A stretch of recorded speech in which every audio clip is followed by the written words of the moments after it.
Hizb ut তৌহিদের কর্মী সম্মেলনে হাজার হাজার মানুষ দেখে নিন্দুকরা কি বলে জানেন? বলে যে হিজবুত তৌহিদের মাননীয় ইমাম নাকি অজ্ঞ, মূর্খ, সাধারণ মানুষ, চাষাভূষা, গার্মেন্টস কর্মী, যাদের ইসলাম সম্পর্কে কোনো জ্ঞান নাই, যারা আসলে কিছু বুঝেন না, কিছু জানেন না, এ সকল মানুষের সামনে নাকি মাননীয় ইমাম বক্তব্য দেন।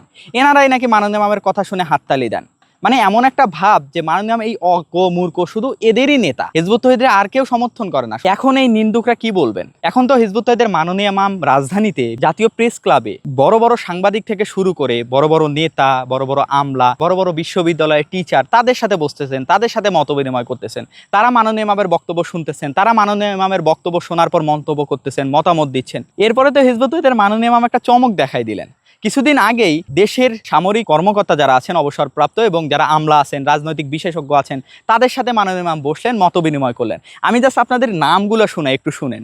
সাবেক মন্ত্রী ও সংসদ সদস্য এম নাজিমউদ্দিন আল আজাদ, ব্রিগেডিয়ার জেনারেল অবসরপ্রাপ্ত হাসিনুর রহমান বীর প্রতীক, ব্রিগেডিয়ার জেনারেল অবসরপ্রাপ্ত শরীফ আজিজ, কর্নেল অবসরপ্রাপ্ত ফেরদৌস আজিজ, কর্নেল অবসরপ্রাপ্ত আলাউদ্দিন, লেফটেন্যান্ট কর্নেল অবসরপ্রাপ্ত সৈয়দ মঞ্জুরুল আলম, উইং কমান্ডার অবসরপ্রাপ্ত আমিনুল ইসলাম, মেজর অবসরপ্রাপ্ত আমিন আহমেদ আফসারি, মেজর অবসরপ্রাপ্ত মাহবুবুল আলম, মেজর অবসরপ্রাপ্ত আলমগীর, মেজর অবসরপ্রাপ্ত আব্দুল ইউসুফ, মেজর অবসরপ্রাপ্ত হারুনুর রশিদ, মেজর অবসরপ্রাপ্ত আলমগীর দেওয়ান, মেজর অবসরপ্রাপ্ত রেজাউল হান্নান, ক্যাপ্টেন অবসরপ্রাপ্ত এম এমদাদুল হক, সাবেক অ্যাটর্নি জেনারেল আলহাজ মনসুর রহমান, কুমিল্লা সাংবাদিক ফোরামের সভাপতি সাঈদ আহমেদ খান, দুর্নীতি বিরোধী জাতীয় সমন্বয় কমিটির সাধারণ সম্পাদক সারওয়ার ওয়াদুদ চৌধুরী, এবি পার্টির নারী উন্নয়ন বিষয়ক সম্পাদক ফারাহ নাজ সত্তার বন্যা, ফরমেক্স কনস্ট্রাকশনের এমডি মোহাম্মদ জাকারিয়া হোসেন, ধানমন্ডি সরকারি বালক উচ্চ বিদ্যালয়ের সাবেক প্রধান শিক্ষক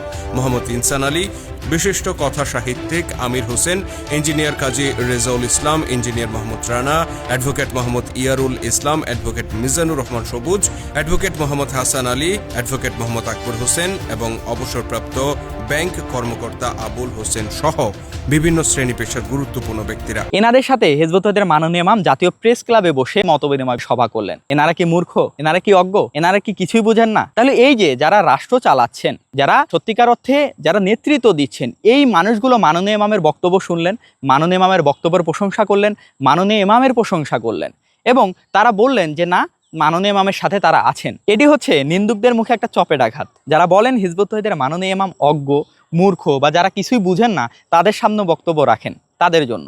আসলে কি বলবো ভাই, আপনারা জীবনে সুপ্রিম কোর্টে একটা প্রোগ্রাম করতে পারছেন?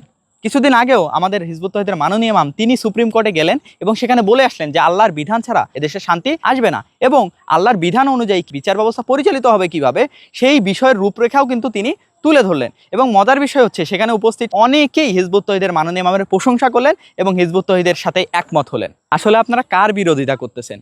কাকে নিয়ে কথা বলতেছেন? আসলে আপনাদের মাথার হুঁশ জ্ঞান নাই। আপনারা আগে হিজবুত তৌহিদের মাননীয় ইমাম সম্পর্কে জানেন, বুঝেন, তারপর দেখেন যে আসলে উনি কি করতেছেন আর আপনারা কি করতেছেন।